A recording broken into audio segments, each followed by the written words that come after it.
Salut les gars, j'espère que vous allez bien. On se retrouve pour une vidéo méca. Après la vidéo du nouveau kit déco, j'ai le joint spi à changer. La dernière fois que j'ai roulé, je me suis aperçu qu'il fiait. Et vu qu'il y en avait qui m'avaient demandé de faire un tuto vidange, ben, je vais en profiter pour vidanger, changer les joints spi des deux côtés, changer les bagues aussi, bagues, joints spi, les plaquettes de devant. Parce que c'est le côté frein qui fuit, ça a mis de l'huile sur les plaquettes. Et donc je préfère mettre plaquettes neuves. Allez, c'est parti, je vais sortir la fourche là. Tell me why it's feeling like I fight for the right to be faithful. Tell me I ain't earned this, but I'm grateful. Can't stand sitting back while I'm eating mine, but hate won't put food on the table. Now they all attacking them, cause I'm passionate. Nissan gotta take it to the maxima. Told them I was up next and they laughed at them. So I didn't say shit, I just backed it up. But we'll see who gets the last laugh. Going hard now, no one... Je viens de sortir la fourche de la moto. Jusque là, rien de bien compliqué. Il faut côté huile lâcher, desserrer au maximum la compression. Et pareil à la détente en bas avant de vidanger. Donc je vais le faire.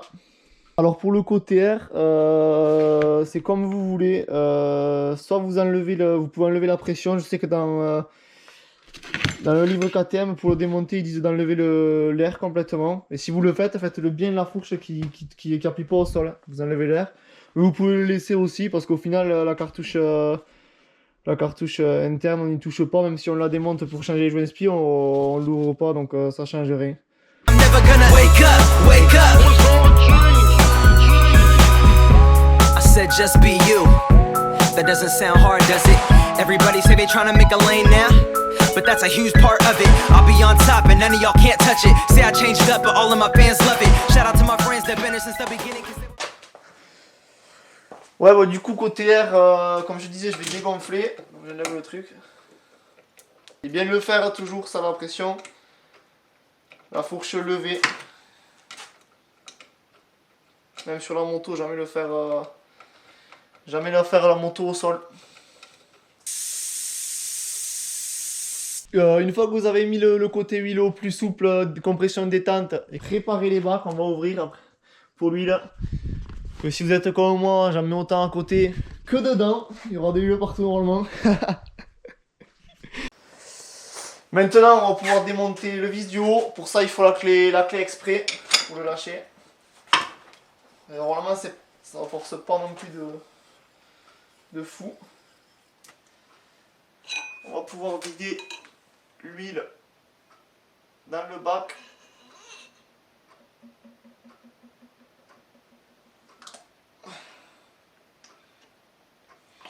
Bon, moi elle est propre parce que j'avais vidangé il n'y a pas longtemps. Là je viens d'enlever l'huile de la cartouche externe côté air. Là après il faut revisser un peu ici. On revisse un peu que ça prenne. Et on va aller démonter le vis qu'il y a dessous là, enlever le cache. Et pour pouvoir sortir la cartouche interne dedans.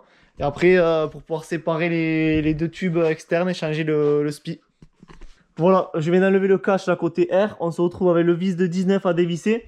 Et il faut une douille assez fine parce que en fait là le diamètre est pas très grand. Et si vous avez une douille un peu large, ça passe pas. Il faut une douille assez fine pour pouvoir attraper le vis et le dévisser. Donc on le lâche. Une fois qu'on l'a dévissé, on va pouvoir sortir après la cartouche interne, la cartouche d'air.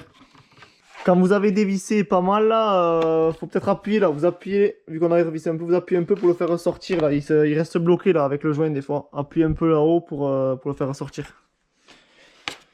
Et là on va pouvoir redévisser ce qu'on avait fait reprendre un peu pour sortir la cartouche interne. Donc là,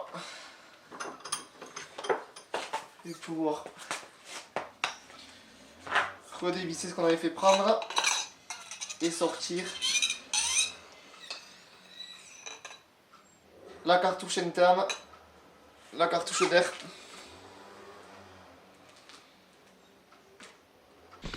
Donc là, je viens de sortir la cartouche interne côté air. Je viens de mettre la fourche, je viens de la pendre. Qu'elle finisse de s'égoutter. Le temps, je vais ouvrir l'autre côté, le côté huile. Et après on séparera les deux tubes externes pour arriver au joint spi. Allez, maintenant je passe côté huile. Donc ce que je fais, moi j'enlève ça là, le petit vis. Pour enlever le truc blanc qui gêne. Après pour mettre dans les quatre encoches de la clé là. et dévisser pour vidanger la cartouche interne d'huile.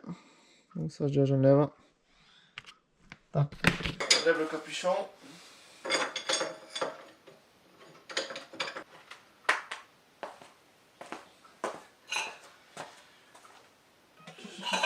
J'enlève l'huile dans le bac.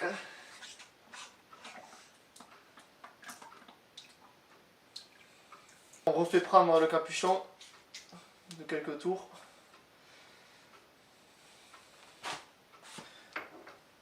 Le vis de dessous.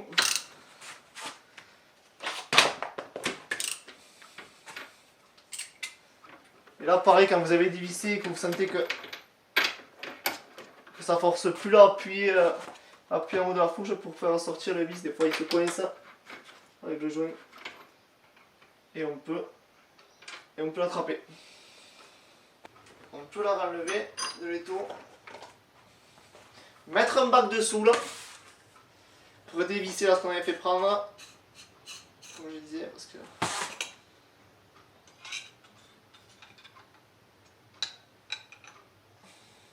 et on a la cartouche interne. Là il y a de l'huile qui coule de la cartouche externe.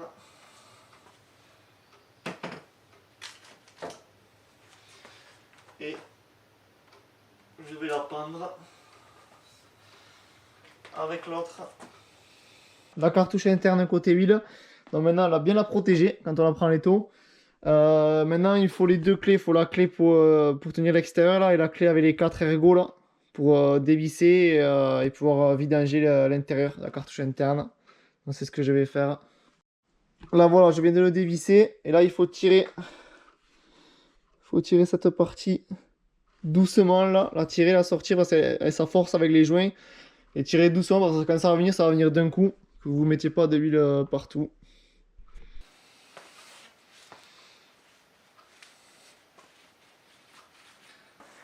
Et on peut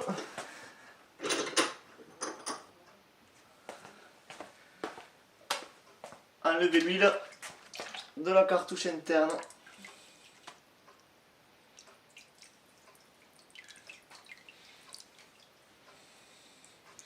Là on pompe quelques fois pour bien enlever l'huile. Je viens d'enlever l'huile de la cartouche interne. Je l'ai mis là. Je vais attendre un peu que les cartouches externes et la cartouche interne s'égouttent. Et je vais séparer les deux cartouches là pour enlever les joints spi.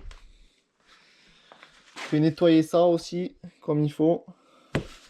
Une fois que l'huile s'est bien égouttée, on va pouvoir séparer les deux tubes là pour arriver au joint spi. Donc pour ça, il faut enlever le cache-poussière. Le cache-poussière. Et là, il y a un circlips à enlever. Et après, on va séparer les deux tubes. Donc faut enlever le circlips et le faire remonter là. Le circlips enlevé. On peut le coincer dans le cache-poussière pour qu'il tienne, pour pouvoir séparer les tubes. On sépare les tubes.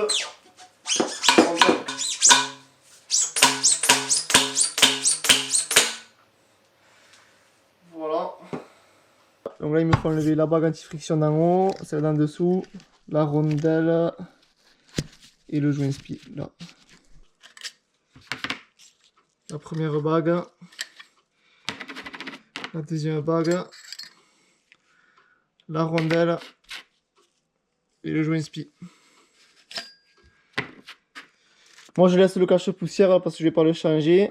Mais une fois que vous avez tout démonté là, bien dégraisser le tube et inspecter qu'il n'y ait pas d'accroc ni d'impact sur la fourche qui viendrait tailler après le joint spi neuf. Donc bien l'inspecter avec le doigt, bien regarder partout, tout le tour.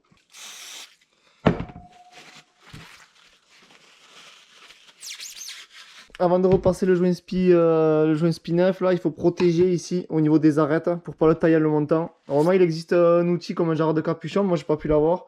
Donc ce que je fais, moi je mets du scotch là en haut et sur toute cette partie là pour protéger les deux arêtes, pour pas le tailler quand on le monte.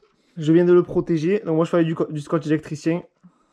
Maintenant, je vais pouvoir huiler le joint SPI 9 là avec l'huile de fourche que je mets, la Motul de la 5. Le passer. Pas oublier avant que moi, il y a le circlips là, que j'ai laissé sur le cache-poussière. Le circlips, le joint SPI, la rondelle, la première bague anti-friction et la deuxième.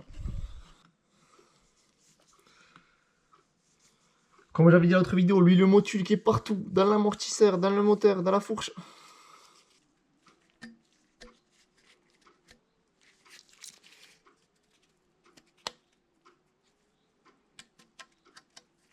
On l'enfile doucement, sans forcer. Rondelle.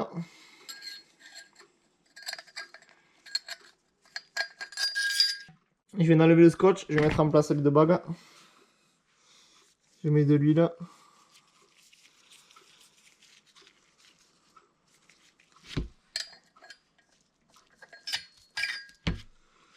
La première bague.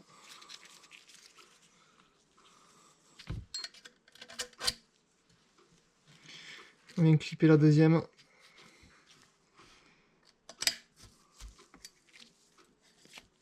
Maintenant, on va pouvoir emmancher ce tube dans celui-là. Et pour ça, moi, j'enlève la protection rouge là. Je vais chauffer au décapeur ici l'emplacement de cette bague là. Pour que ça aide, que ce soit plus facile à rentrer. Parce que sinon, ça force, même avec l'outil là, pour tamper, enfoncer le joint SPI et la bague là. C'est pas évident et on a du mal à faire apparaître l'encoche là pour le circlips. Donc il vaut mieux chauffer un peu là tout autour, à l'emplacement de la bague.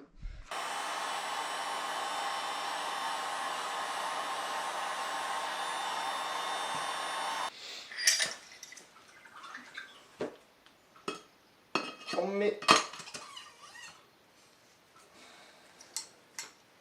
le tube en face, la bague, le joint SPI.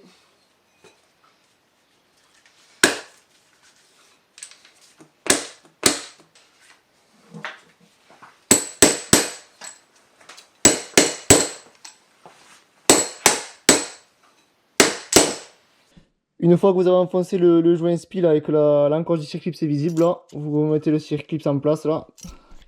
Donc ça force un petit peu pour enfoncer le joint SPI là. Moi, vous avez vu, j'ai tapé avec un marteau en caoutchouc sur l'outil pour enfoncer le joint SPI et que l'encoche du circlips soit apparente. Après avoir remis le circlips, on remet le cache-poussière.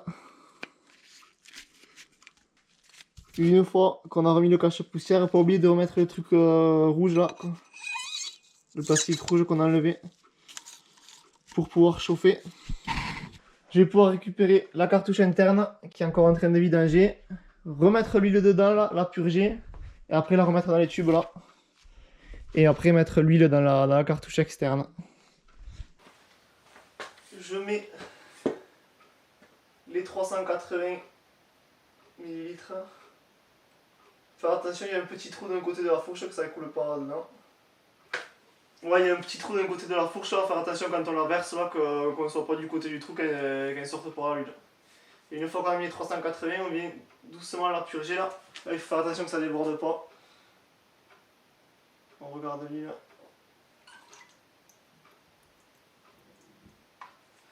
Et on le fait quelques fois jusqu'à qu'on n'ait plus du tout d'air. Avant de la refermer, la cartouche interne. Voilà, quand on l'a fait quelques fois et qu'on n'entend plus d'air, on ressort la tige complètement et on va venir mettre on va venir refermer. On va refermer la cartouche interne. Donc là je vais mettre de l'huile là sur les deux joints là, le vert et le noir, et le remettre là et le revisser. Ça force un peu avec les joints.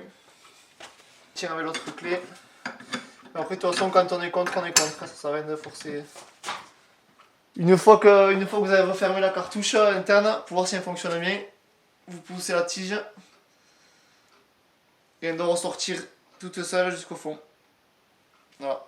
Si elle ressort seule jusqu'au fond, c'est bon, c'est qu'elle est bien purgée, il n'y a pas d'air.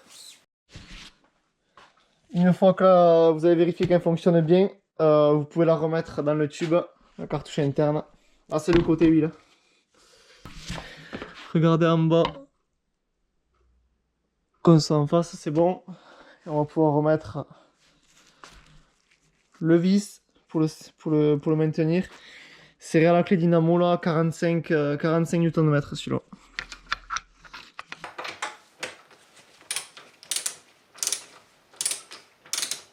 Et une fois que vous l'avez serré à la clé dynamo à 45, on va pouvoir remettre l'huile de la cartouche externe là, 220 ml, et refermer la fourche. Et le côté huile, c'est fini. Allez, on verse les 220 ml, on remonte un peu le tube.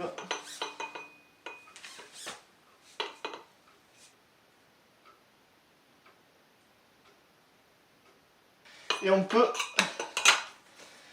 refermer.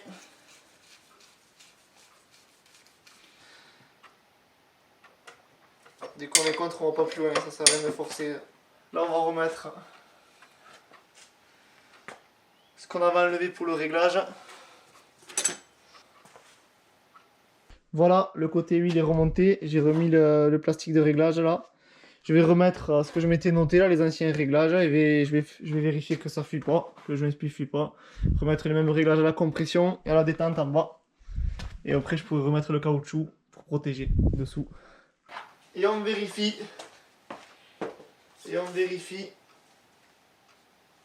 Que le joint ne fuit pas. Normalement, c'est bon, hein. Quand c'est moi qui fais les trucs, c'est bon, normalement. Le côté huile est fini, je vais passer au côté air.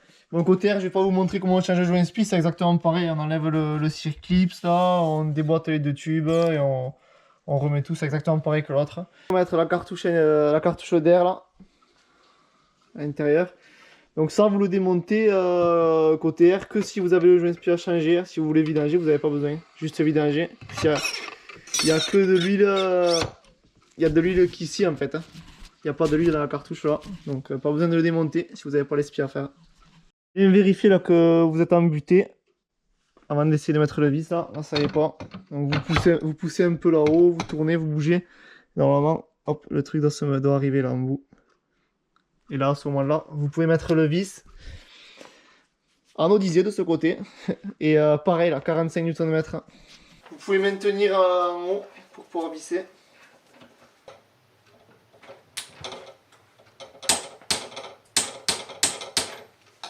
Et là c'est pareil que l'autre côté, 220 ml à l'extérieur. Et là, une fois que vous avez mis l'huile, vous pouvez refermer. Et pareil, quand on est contre, ça sert à rien de forcer plus, on n'ira pas plus loin de toute façon. Là, je suis contre. Voilà. Ça y est, les deux fourches sont finies. Je vais pouvoir les dégraisser les T, les remonter sur la moto. Et une fois remonté sur la moto, toujours sur le lève-moto levé, je remettrai la pression d'air côté air. Et moi, je suis assez léger, je dois faire 61 kg avec l'équipement. Donc je roule avec 8,5, 8,6 bars. Voilà. Et les réglages après côté huile, pour ceux qui veulent le savoir, moi je roule par rapport au livre KT, j'ai mis standard. Compression en haut et détente standard. Et l'huile, du coup, je vous l'ai montré, c'est de la 5 de la Motul Factory Line qu'on met dans la fourche. Voilà, n'hésitez pas si vous avez des questions en commentaire, je vous répondrai. Mais franchement, c'est pas compliqué sur les fourches KTM, elles sont vraiment simples. J'espère que ça aura été clair et je vous dis à bientôt. See the problem with the game now? What? No sense of direction. Yeah, I used to fit in with that lame crowd. Why? Cause of fear of rejection. Now found me, found that in the booth. Fuck living lies. Rap is the truth, and yeah, the spotlight ain't what it seems. All I know is if it's all a dream, man, I don't wanna wake up, man, I don't wanna wake up.